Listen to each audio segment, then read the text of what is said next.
قطر کی امیر عورت پاکستانی لڑکے سے شادی کرتی اور کچھ مہینے بعد وہ لڑکا غائب ہو جاتا۔ جب مجھ سے اس امیر عورت سے شادی ہوئی تو اس نے مجھے بہت پیسہ دیا اور اپنی خواہش پوری کرنے کے بعد میرے ساتھ ایسا کام کیا کہ سن کر میرے جسم سے جان نکل گئی۔ میری فلائٹ قطر کے لیے پرواز بھر چکی تھی اور میرا دل خوشی اور مسرت سے جھوم رہا تھا۔ مجھے ہمیشہ سے شارٹ کٹ ڈھونڈنے کی عادت تھی۔ میں ان لڑکوں سے تھا جو بہت کم وقت میں زیادہ سے زیادہ پیسے کمانے کی خواہش رکھتے ہیں۔ محنت مزدوری سے میری جان جاتی تھی اور میں یہی چاہتا تھا کہ میری زندگی میں کوئی ایسا جادو کا چراغ آ جائے جسے رگڑتی ہی میں راتوں رات امیر ہو جاؤں۔ اور آج وہ دن آ گیا تھا جب مجھے ایسا شارٹ ٹکٹ مل گیا تھا کہ میں راتوں رات امیر ہو جاتا۔ میرا نام علی تھا، میں نے انجینئرنگ کر رکھی تھی، لیکن میں محنت مزدوری سے جان چھڑا کر ہمیشہ الٹے سیدھے چکروں میں پڑا رہتا اور کوئی نہ کوئی ایسا راستہ تلاش کرتا کہ جس سے میرے حالات چٹکی میں بدل جائیں۔ میرے ماں باپ تو میری سعادت سے بہت ہی نالاں تھے اور ہر وقت مجھے کوستے کہ ہمارا اکلوتا بیٹا ہونے کے باوجود بھی تو ہمارے بڑھاپے کا سہارا بننے کو راضی نہیں ہے۔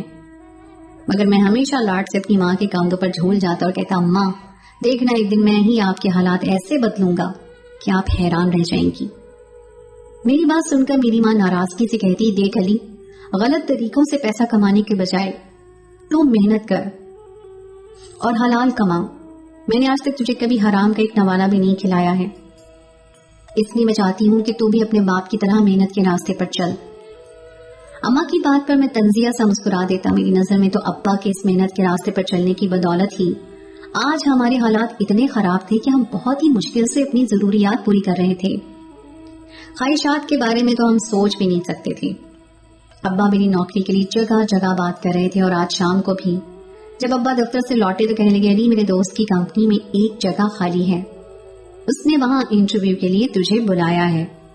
ابا کی بات سن کر میں نے صاف لفظوں میں ابا سے کہہ دیا کہ یہ چھوٹی موٹی نوکریاں مجھ سے نہیں ہوتی۔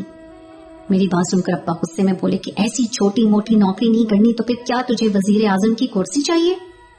تو نے زندگی میں ایسا کیا ہی کیا ہے جو تجھے بیٹھے بٹھائے بہت اونچی سیٹ مل جائے گی؟ تیرے پاس کوئی تجربہ نہیں ہے اور باتیں تو بڑی بڑی کرتا ہے، اپنے بل بوتے پر کچھ کر کے دکھا تو بات ہے۔ ابا کی بات سن کر میرے تن بدن میں آگ لگ گئی۔ ابا کو میں ہمیشہ ایسے ہی نکما اور ناکارہ نظر آتا تھا۔ میں نے غصے سے ابا کو کہہ دیا کہ بس مجھے 6 مہینے دے دیجیے۔ 6 مہینوں میں نہ صرف میں اپنی زندگی بلکہ اس گھر کے حالات بھی بدل کے رکھ دوں گا اور آپ دیکھتے رہ جائیں گے۔ ابا نے میرے آگے ہاتھ جوڑ دی اور کہنے لگے، تجھے جو کرنا ہے کر، آج کے بعد میں تیرے کسی معاملے میں دخل اندازی نہیں کروں گا۔ ابا بکتے جھکتے اپنے کمرے میں چلے گئے اور میں اپنے کمرے میں واپس چلا آیا۔ کمرے میں آ کر میں نے اپنا کمپیوٹر کھول کر بیٹھ گیا۔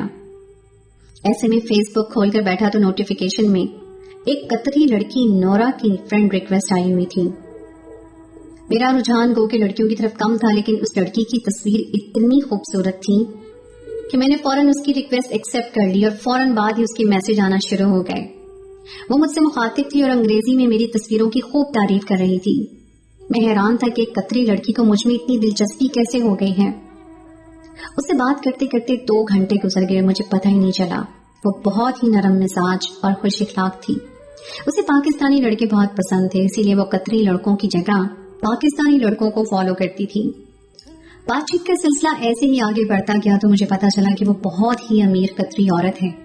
سنتے ہی میرے دماغ میں فوراً یہ بات آ گئی کہ اگر میری شادی اس امیر قطری عورت سے ہو جائے تو میرے دن دیکھتے ہی دیکھتے بدل جائیں گے، لیکن اس کے لیے سب سے پہلے مجھے اس کا دل جیتنا ہوگا۔ میں اس کا دل جیتنے کے لیے بہت ہی محبت بھرے انداز میں اسے بات کرنے لگا۔ میں نے اسے بتایا کہ میں بھی ایک بڑے خاندان سے ہوں، لیکن پاکستان کے بجائے قطر میں نوکری کرنا چاہتا ہوں۔ سن کر وہ کہنے لگی کہ اس میں کوئی مشکل کام ہی نہیں ہے، اس کی تو یہاں بہت ہی جان پہچان ہے، وہ فوراً سے میرے لیے نوکری کا انتظام کر سکتی ہے۔ یہ سن کر میری آنکھیں پھٹی کی پھٹی رہ گئی۔ میں نے کبھی سوچا بھی نہیں تھا کہ مجھے اتنی آسانی سے قطر میں نوکری مل سکتی ہے۔ وہ لڑکی تو واقعی میرے لیے سونے کے انڈے دینے والی مرغی ثابت ہو رہی تھی۔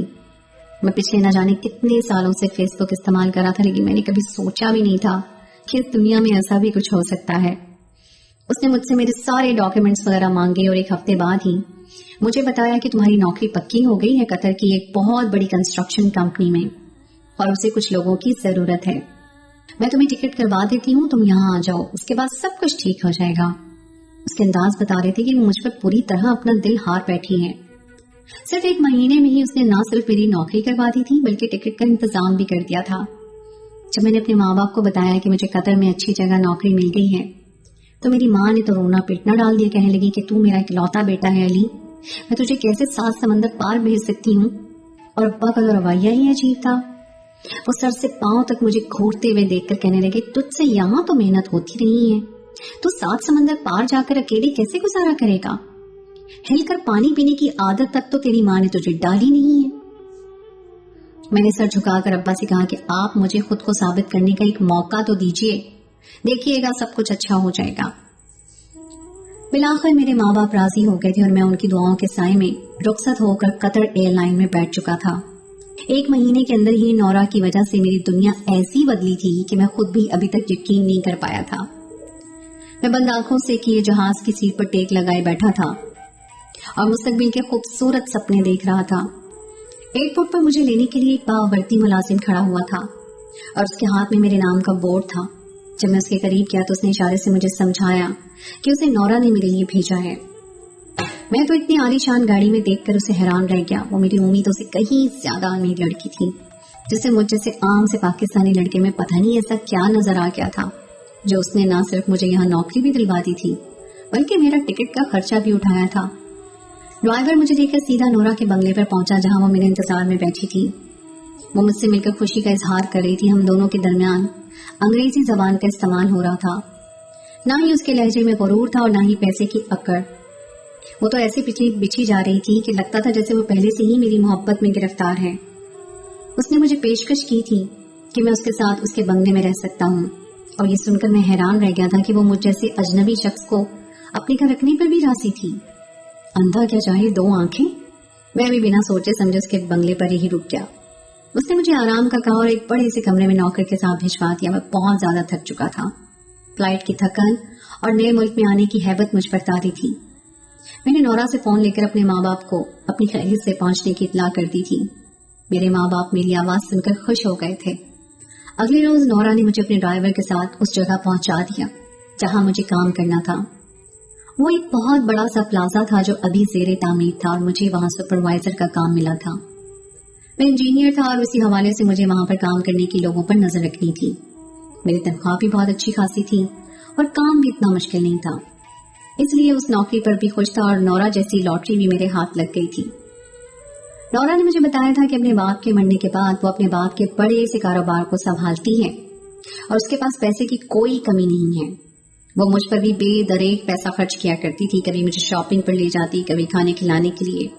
उसने मुझे महंगी से महंगी शॉपिंग करवा डाली थी और उसके दिए पैसों को मैंने अपने घर भी भिजवा दिया था।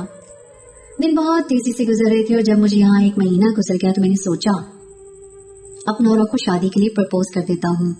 आखिर कब तक मैं यूं ही नौकरी करता रहूंगा। नौरा का बड़ा सा कारोबार था। मैं चाहता था कि उसे शादी करके मैं यहाँ कारोबार का मालिक क्यों न बन जाऊं। इस तरह मैं कुछ अरसे से अपने माँ बाप को भी यहीं बुला लेता और हमारी जिंदगी पूरी तरह सेट हो जाती। लेकिन इससे पहले कि मैं नौरा को प्रपोज करता, एक दिन मैं अपनी नौकरी से वापस लौटा कि मेरी मुलाकात दरवाजे पे खड़े एक चौकीदार से हुई थी। वो पाकिस्तानी पठान था। उसकी उर्दू बहुत अच्छी थी। उसने मुझे दरवाजे पे रोके और कहने लगा, अली तुम पाकिस्तान से आया है और इसलिए हमको तुमसे बहुत मोहब्बत महसूस होती है। हम नहीं चाहता कि तुम इस कतरी औरत के चक्कर में पड़े। ये औरत बिल्कुल भी अच्छी नहीं है। तुम इससे हर किस भी शादी न करना। उस पठान चौकीदार की बात सुनकर मेरा दिमाग घूम गया। मैंने कहा कि आप कैसी बातें कर रहे हैं। नौरा में तो कोई बुराई नहीं है। वो तो बहुत ही अच्छी और मोहब्बत करने वाली औरत है। मेरी बात सुनकर वो पठान चौकीदार जोर से हंसा और कहने लगा, ये नौरा की अच्छाई नहीं बल्कि उसके पैसे की चमक है जो तुमको अंधा कर चुकी है, वरना तुमको खुद साफ साफ उसकी हकीकत नजर आ जाए। उसका तो काम ही यही है, पाकिस्तानी सीधे साधे लड़कों से शादी करना और अपनी ख्वाहिश पूरी करना। मैं नहीं चाहता कि तुम उसके चक्कर में आकर अपनी जिंदगी बर्बाद कर बैठो। उस चौकीदार की बात सुनकर मेरा दिमाग घूम गया और मैंने कहा कि क्या नौरा पहले भी किसी के साथ शादी कर चुकी है? उसने तो मुझे बताया है कि वो कुंवारी औरत है। पठान चौकीदार ने मेरे कंधे पे हाथ रखा और कहने लगा, अली बेटा तुम उसकी बातों में ना आना। वो इसी तरह पाकिस्तानी लड़कों को फंसाती है और अपनी ख्वाहिश पूरी करती है। उसके बाद न जाने वो लड़के कहाँ चले जाते हैं। मैं नहीं चाहता कि वो तुम्हारे साथ भी ऐसा कुछ करे जैसा कि पहले लड़कों के साथ कर चुकी है। इससे पहले कि मैं मजीद कोई सवाल करता, नौरा की गाड़ी पीछे से आकर रुकी थी। वो मुझसे इशारे से पूछ रही थी कि मैं चौकीदार के साथ दरवाजे पे क्या कर रहा हूँ। मैंने मुस्कुराकर नौरा को तसल्ली दी कि मैं बस अभी यहाँ आया ही था, फिर मैं अंदर दाखिल हो गया। नौरा भी मेरे पीछे पीछे अंदर आ गई और इंग्लिश में कहने लगी कि इस चौकीदार के ज्यादा मुंह न लगा करो, इसका दिमाग खराब है, अक्सर बहकी बहकी बातें करता है। नौरा की बात पर मैं मुस्कुरा दिया क्योंकि वो चौकीदार वाकई ही कुछ अजीब अजीब सी बातें ही तो कर रहा था। फिर भी मैंने नौरा से अपनी तसल्ली के लिए बातों बातों में पूछ लिया कि क्या कभी उसकी किसी और पाकिस्तानी लड़के से भी दोस्ती हुई है। ये सुनकर वो कुछ देर के लिए खामोश हो गई और फिर सर झुकाकर कहने लगी, हाँ हुई थी, लेकिन शायद किस्मत को कुछ और ही मंजूर था। उसकी बात सुनकर मुझे चुप लग गई थी और आगे भी वो कुछ कहना चाहती थी, लेकिन मेरी वजह से खामोश हो गई थी। मैंने कहा कि नौरा जो कुछ भी है खुलकर बता दो, मैं किसी दूसरे की बातों में आकर तुम पर शक नहीं करना चाहता। मेरी बात सुनकर नौरा चौंक उठी और कहने लगी, तुम्हें किसी ने कुछ कहा है क्या? मैंने कहा, नहीं, मुझे कोई कुछ क्यों कहेगा, लेकिन मैं इस मुल्क में अजनबी हूँ और अगर कोई भी मुझसे कोई उल्टी सीधी बात करेगा तो शायद मैं यकीन कर बैठूं। इसलिए मैं चाहता हूँ कि तुम खुद मुझे हर एक बात साफ साफ बता दो। नौरा कहने लगी कि कुछ माह पहले उसे एक पाकिस्तानी लड़का अच्छा लगा था और जिस तरह उसने मेरी मदद की है इसी तरह उसकी भी मदद की थी, लेकिन वो लड़का धोखेबाज निकला। शादी के नाम पर उसने नौरा को पागल बनाया और नौरा के काफी सारे पैसे लेकर फरार हो गया और दुनिया वाले यही समझते हैं कि नौरा ने भी उसे कहीं गायब कर दिया, जबकि ऐसा कुछ भी नहीं है। वो रोते हुए कहने लगी कि मैंने तो खुद मोहब्बत में धोखा खाया है और इसी वजह से तन्हाई से परेशान होकर मैंने तुमसे दोस्ती कर ली थी, लेकिन सच तो ये है अली, मुझे तुम उससे बिल्कुल मुख्तलिफ लगे और मुझे यकीन हो गया कि तुम ही हो जो मेरी जिंदगी में वापस मोहब्बत के रंग बिखेर सकते हो। नौरा की बात सुनकर मुझे उससे हमदर्दी महसूस हुई थी और अब मुझे समझ आ रहा था कि वो मेरी इतनी ज्यादा मदद क्यों कर रही थी। वो बेचारी तो पहले ही मोहब्बत में धोखा खा चुकी थी। जो बात मैं उसे 1 महीने से कहना चाहता था वो नौरा ने खुद अपनी जबान से कह दी थी। इस मौके पर मेरे लिए उसे प्रपोज करना बहुत आसान हो गया और मैंने फौरन उसका हाथ थाम लिया। वो उम्र में मुझसे कोई 5 साल बड़ी थी, लेकिन उम्र का ये फर्क उसकी दौलत के आगे बिल्कुल बेमानी था।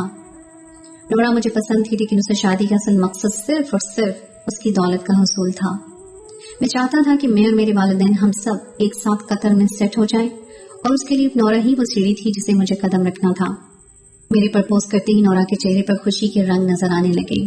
वो मुस्कुरा दी और कहने लगी, अली, मैं तुमसे शादी करके खुद को बहुत खुशकिस्मत तस्वर करूंगी क्योंकि मैं जानती हूँ कि तुम मुझसे मोहब्बत करते हो। वो मुस्कुराकर कहने लगी कि शादी करनी है तो फिर इंतजार किस बात का, हम दोनों सादगी से निकाह कर लेते हैं। मेरे भी आगे पीछे कोई नहीं है और तुम्हारा खानदान भी पाकिस्तान में है। मैंने उसे कहा कि मैं अम्मा अब्बा को फोन पर इतला कर देता हूँ, लेकिन उसने मुझे रोक दिया और कहने लगी कि तुम्हारे घर वालों को इसका इल्म हुआ तो हो सकता है कि वो तुम्हें मना करने की कोशिश करें, इसलिए फिलहाल पहले हमारी शादी हो जाए तो फिर तुम उन्हें बता देना। नौरा की बात किसी हद तक ठीक भी थी। मेरी माँ तो ये सुनकर ही उछल जाती कि उनका इकलौता बेटा उनकी गैर मौजूदगी में एक कतरी औरत से शादी कर रहा है जो कि उम्र में भी बड़ी है। इसलिए मैंने अम्मा अब्बा को इस बारे में कुछ नहीं बताया और अगले ही दिन नौरा से सादगी से निकाह पढ़वा लिया। मैं और नौरा शादी के रिश्ते में बन गए और शादी की पहली रात मेरी जिंदगी की हसीन तरीन रात बन गई। नौरा ने मुझे अपने शानदार से कमरे में जगह दी और मेरे साथ खलवत के खूबसूरत लम्हात गुजारे जिनका मैं तस्वर भी नहीं कर सकता था। वो उम्र में मुझसे बड़ी थी, लेकिन उसकी मोहब्बत में ऐसी शिद्दत थी कि मैं हैरान रह गया। कुछ ही दिनों में मैंने अपनी नौकरी भी छोड़ दी और मैं नौरा के घर ऐश की जिंदगी गुजार रहा था। उसने पैसे में मुझे नहला दिया था। मेरे पास पैसों की कोई कमी नहीं रही थी। कभी कभी मैं सोचता कि किस्मत भी कैसा खेल खेलती है। मैंने अब्बा से 6 महीने का वक्त मांगा था और तीसरे महीने में मेरी जिंदगी पूरी तरह बदल गई थी। एक रोज नौरा अपने दफ्तर गई हुई थी और मैं ऐसे ही चहलकदमी करते हुए दरवाजे पर पहुंचा। चौकीदार मुझे देखते कहने लगा, अली बेटा, तुम अभी तक यही हो? तुम्हें तो वापस अपने घर लौट जाना चाहिए था। क्या तुम्हें अभी भी इस औरत की असलियत मालूम नहीं हुई? ऐसा ना हो कि दूसरे लड़कों की तरह तुम भी कहीं गुम हो जाओ। मैंने गुस्से से उस चौकीदार को देखा और कहा कि तुम अपनी पागलपन की बातों से मेरी खुशियों भरी जिंदगी खराब ना करो। मैं यहाँ सुकून से अच्छी जिंदगी गुजार रहा हूँ और तुम चाहते हो कि मैं वापस लौट जाऊं? जिस लड़के का जिक्र तुम कर रहे हो मैं उसके बारे में जान चुका हूँ और उसके गायब होने में नौरा का कोई हाथ नहीं है। वो तो खुद नौरा के पैसे लौट कर भागा हुआ है। मेरी बीवी तो इतनी अमीर है, वो ऐसे गरीब लड़कों को क्या अचार डालेगी जिनके पास रुपया भी ना हो।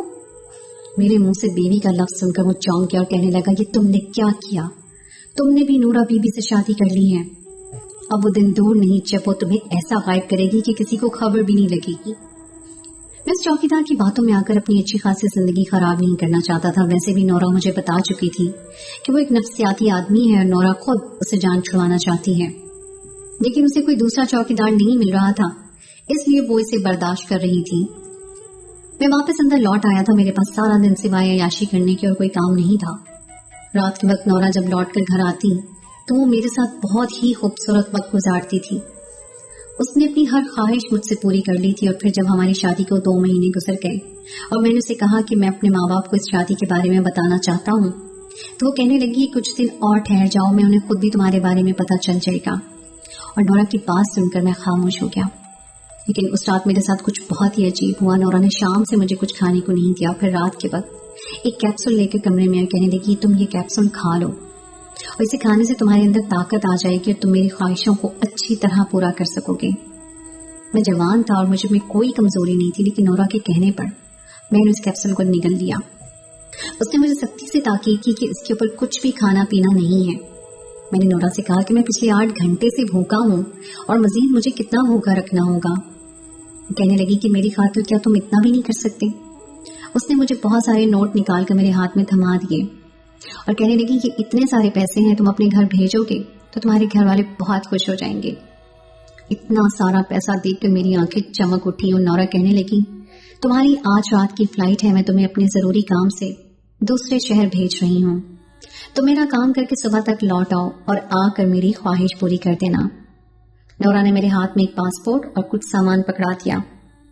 ना वो पासपोर्ट मेरे नाम से था और ना ही सामान मेरा था, लेकिन नोरा कह रही थी कि तुम्हारा वीजा खत्म होने को है, इसलिए तुम यहाँ इस नए पासपोर्ट के साथ सफर करोगे और इसमें तुम्हारा नाम भी दूसरा लिखा है, तुम्हें अपना यही नाम याद रखना है। इतना तो मैं समझ गया था कि नोरा ने मेरा जाली पासपोर्ट बनवाया है, लेकिन वो मुझे दूसरे शहर क्यों भेज रही थी उसने मुझे ये नहीं बताया था। वो कह रही थी कि वहां तुम्हें मेरा आदमी मिल जाएगा और वही तुम्हें काम भी बता देगा। भूख से मुझे चक्कर आ रहे थे, लेकिन इतने सारे पैसे देखकर मैं नोरा की बात मानने पर मजबूर हो गया था। मैंने वो सामान और पासपोर्ट लिया और नोरा से वादा कर लिया कि मैं उसका काम जिम्मेदारी से पूरा करके सुबह तक लौट आऊंगा। निकलने से पहले मैंने वो पैसे अपने अब्बा के अकाउंट में ट्रांसफर करवा दिए थे और कुछ पैसे अपने पास रख लिए थे। मैं एयरपोर्ट पहुंच चुका था और मुझे अब एक शहर से दूसरे शहर जाना था। जब मैंने एयरपोर्ट के अंदर तब दाखिल हुआ तो मेरी तलाशी शुरू हुई। मेरे पास ऐसा कोई सामान नहीं था जो पकड़ में आता, लेकिन न जाने क्यों उन लोगों ने मुझे एक साइड में ले जाकर तफ्तीश का सिलसिला शुरू कर दिया और मेरे हाथ पांव कांपने लगे, क्योंकि इतना अंदाजा तो मुझे अच्छी तरह हुआ था कि मैं एक जाली पासपोर्ट पर सफर करने वाला था। कुछ ही देर में उन्होंने डॉक्टर को बुलाया, मेरा मुआयना हुआ, बहुत सारे टेस्ट भी करवाए गए। फिर मुझे बताया गया कि मैंने एक ड्रग से भरा कैप्सूल खाया हुआ है जिसमें एक खास किस्म का नशा है और ये बहुत ही महंगे दामों फरोख्त होता है। उसका एक कैप्सूल भी लाखों डॉलर में बनता है और मेरे जरिए इस कैप्सूल को स्मगल किया जा रहा था। ये सुनकर मेरी हवाइयां उड़ गई थी। चौकीदार की बात मुझे आज समझ में आई थी कि मुझे नोरा ने बचने की हिदायत उसने क्यों की थी। मैंने सारा सच पुलिस वालों के सामने बयान कर दिया। मैं उनकी हिरासत में था, नोरा की तलाश जारी थी, लेकिन नोरा का कोई अता पता नहीं था। पुलिस ने बताया कि वो लड़की हर थोड़े दिनों बाद अपना हुलिया तब्दील करके नए लड़कों को इसी तरह फंसाती है। वो अगर 10 में से एक दफा भी कामयाब हो जाए तो उसका सारा पैसा 10 गुना होकर उसे वापस मिल जाता है, जिस काम के लिए वो लड़कों पर लगाती है। इस शॉर्टकट के चक्कर में आज कतर की जेल में मैं मौजूद हूँ। मुझ पर एक इंतहाई खतरनाक किस्म का केस दर्ज है और मुझे नहीं मालूम कि मुझे क्या सजा मिलेगी। मेरे माँ बाप को मैंने अभी तक ये नहीं बताया है कि मैं यहाँ जेल पहुंच चुका हूँ। मैंने उन्हें इतने ज्यादा पैसे भेजे थे कि मुझे फिलहाल उन्हें पैसे भेजने की जरूरत नहीं थी।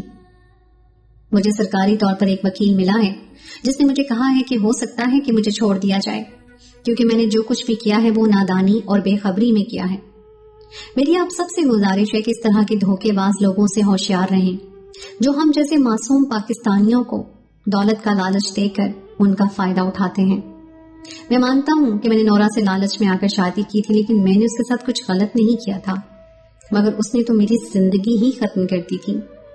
आप सब मेरे लिए दुआ करिएगा कि मैं यहाँ से बाइज्जत भरी होकर पाकिस्तान वापस चला जाऊं, कि मेरे बूढ़े माँ बाप अकेले रह गए हैं और मैं जान गया हूं कि शॉर्टकट कुछ नहीं होता, कामयाबी का रास्ता तवील होता है।